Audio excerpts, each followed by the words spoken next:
Susan, you keep telling we got to learn to control our mind.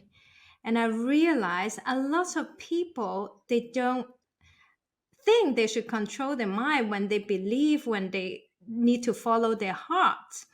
And I believe you and I know, because you taught me, controlling your mind is not the same as controlling your feelings. Am I correct? Can you give us a little bit more explanation on this part so people can have a better insight of that? Yes, there are people who are confused about the value of being themselves or being authentically themselves. They're confused about that. Now, if you've ever seen a child having a temper tantrum, sitting on the floor and kicking and screaming, right? That is a child in that moment being authentically himself or herself. And it is painful for the child, painful for the parents, painful for everybody else. It doesn't produce anything valuable. It's just that the child doesn't have any skills to self soothe. And usually it means that the parent needs to learn some empathy skills to soothe the child. Now, if you see an adult having a temper tantrum, it's even more painful to watch because in every case, that person's life shows devastating problems in relationships. Because while a parent is going to take care of a little kid having a tantrum, who's going to take care of a grown up? Not many people.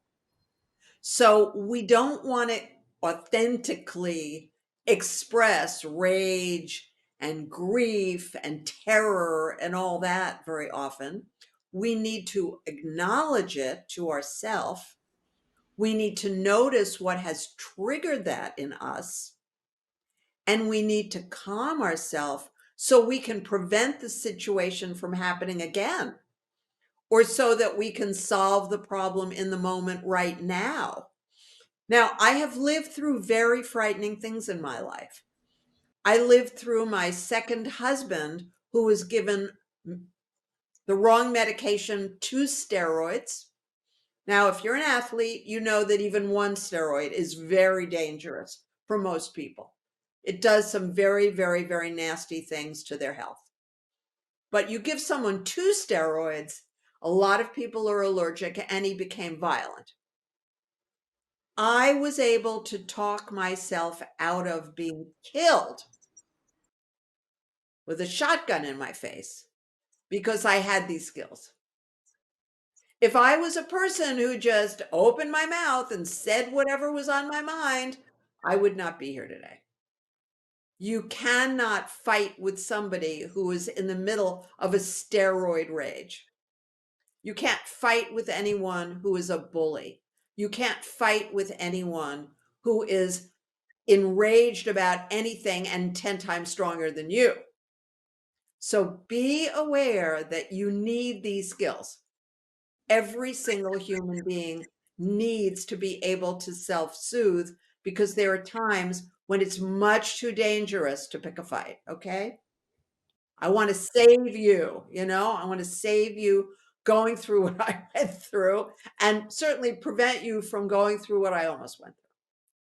So, to be successful in life, whether we talk about health, you need to self soothe.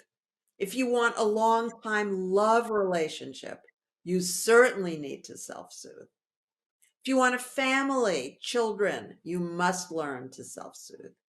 If you want to earn a lot of money, you're going to have to get along with other people to do that. It's like a family.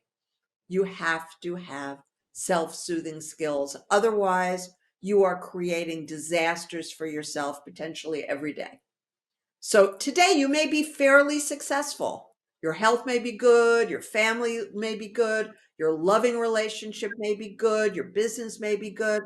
Imagine what it could be like if you were peaceful and powerful and motivating all the time. Beautiful, excellent. And sometimes after I learned these skills, I believe that we need this skill more than we acknowledge. And this is something very, very valuable for all of my friends, all the people I know or I don't know, that could bring our world in peace, literally.